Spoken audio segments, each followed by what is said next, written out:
નમસ્કાર દર્શક મિત્રો, એસડી ન્યૂઝ ગુજરાતી ચેનલ પર આપનું સ્વાગત છે અને હું આપની સાથે વૈશાલી પોબારુ કરીશું નજર આજના સમાચાર પર।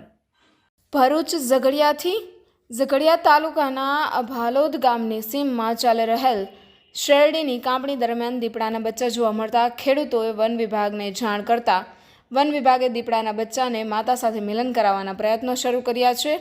ઝઘડિયા તાલુકામાં દીપડાઓની વસ્તીમાં છેલ્લા ઘણા સમયથી વધારો નોંધાયો છે, ત્યારે શેરડી કટિંગ દરમિયાન વારંવાર દીપડાઓએ દેખા દીધી હોવાની વિગતો સામે આવતી હોય છે।